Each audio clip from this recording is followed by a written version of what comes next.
이번 시간에는 심화 부분에 대해서 알아보겠습니다. 이 내용은 통합과학 1, 3-3-1에서 이제 추가한 내용이니까 추가한 내용 이제 블로그에 정리본 올려드렸어요. 필요하신 부분들은 이제 이거 다운 받으시면 됩니다. 그리고 5페이지에서 내용 추가한 게 있는데요.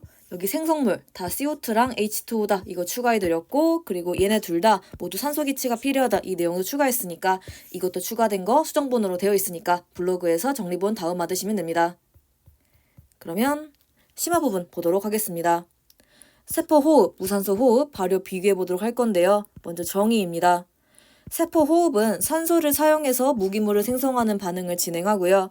무산소 호흡은 산소가 아닌 물질, 즉 SO2-, NO3-, 황 등등등을 사용해서 무기물을 생성하는 반응을 진행합니다.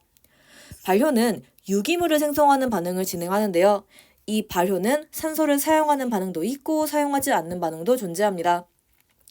무기물은 간단한 물질, 유기물은 복잡한 물질인데요.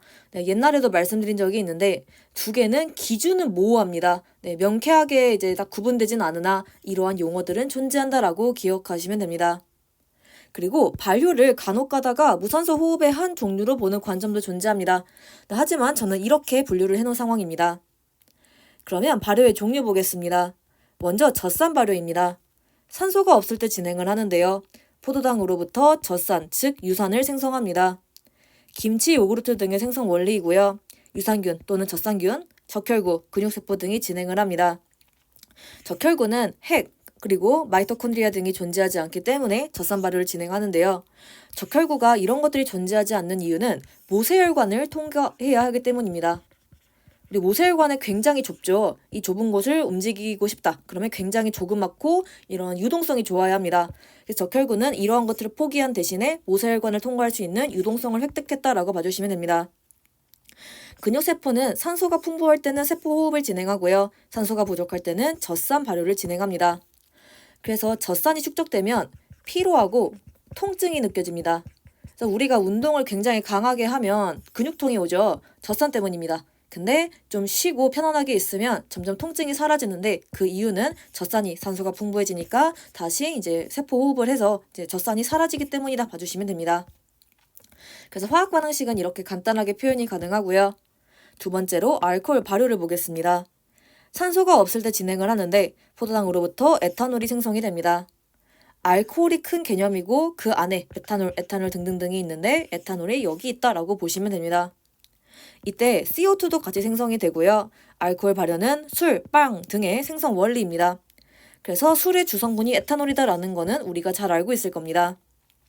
그리고 알코올 발효는 효모 등이 진행을 하는데요.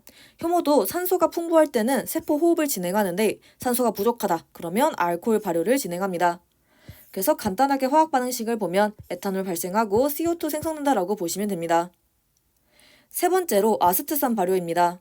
얘는 산소가 있을 때 진행을 합니다. 그래서 간혹 가다가 아세트산 발효를 이제 카운트하지 않고 이것만 발효다라고 해서 그냥 무산소 호흡 이렇게 가는 이제 그런 분류 관점이 있는데 저는 아세트산 발효가 산소가 있을 때 진행하니까 이거를 무산소 호흡으로 보지 않는다라고 보시면 됩니다. 얘는 산소가 있을 때 진행하고 에탄올로부터 초산, 즉 아세트산을 생성을 합니다. 식초, 콤부차 등의 생성 원리이고요. 아세트산균인 초산균 등이 이 발효를 진행합니다. 그래서 간단하게 화학 반응식은 이렇게 표현이 가능합니다. 세 번째로 발효랑 부패 비교해 보겠습니다.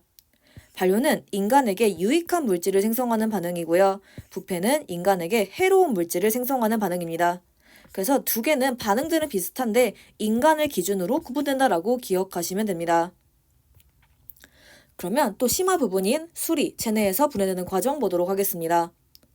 술의 주성분은 알코올 중에서 에탄올입니다.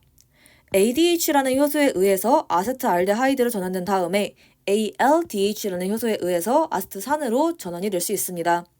아세트알데하이드는 독성이 존재하고요. 아세트산은 우리 식초의 주성분이었죠? 당연히 독성이 존재하지 않습니다. 아세트산은 이후에 물질 대사에 사용이 되어서 CO2랑 H2O로 분해가 되기 때문에 아세트산 발효라고 보지 않습니다. 그래서 앞에서는 아세트산에서 멈춥니다. 그래서 우리가 식초, 콤부차 등등등에 사용할 수 있는 거였고요. 여기서 멈추지 않는 게 얘입니다. 그래서 얘는 아세트산 발효가 아니다라고 보시면 됩니다. 근데 이러한 효소들은 이 활성이 유전자마다 다릅니다. 그래서 개인마다 술에 대한 반응성이 다르다라고 보시면 됩니다. 예를 들어서 ADH는 활성이 높은데 ALDH는 활성이 낮습니다. 그러면 얘가 많이 축적이 되겠죠. 얘 독성 물질입니다. 그래서 술을 많이 마실 수 없다라고 보시면 되고요. 반대로 ADH는 활성이 낮은데 ALDH는 활성이 높습니다. 그러면 얘가 적게 축적이 되겠죠. 독성 물질이 적게 축적되니까 술을 많이 마실 수 있다라고 보시면 됩니다. 네, 그리고 또 심화 부분인 술이 타이레놀의 독성을 유발하는 이유 보겠습니다. 타이레놀은 상품명입니다. 이 상품명은 회사에서 붙인 이름입니다. 회사마다 굉장히 다양한 이런 타이레놀을 만드는데 대표적인 게 얘다라고 보시면 되고요. 성분명은 아세트아미노펜입니다. 간혹 가다가 파라세타몰이라고 부르기도 하는데요. 똑같은 말이고요. 아세트아미노펜으로 훨씬 유명합니다. 아세트아미노펜이 체내로 들어온다. 그러면 NAPQI라는 물질로 전환이 되는데 얘는 바로 독성 물질입니다. 그 다음에 해독이 돼서 다른 물질로 전환이 되는데 당연히 해독이 되니까 독성이 없습니다. 아세트아미노펜을 NAPQI로 전환시키는 효소의 활성이 술에 의해서 증가가 됩니다. 그러면 얘가 술에 의해서 증가되기 때문에 술을 자주 마시거나 아니면 이제 최근에 술을 마셨다. 그러면 해당 효소의 활성이 높다라고 보시면 됩니다.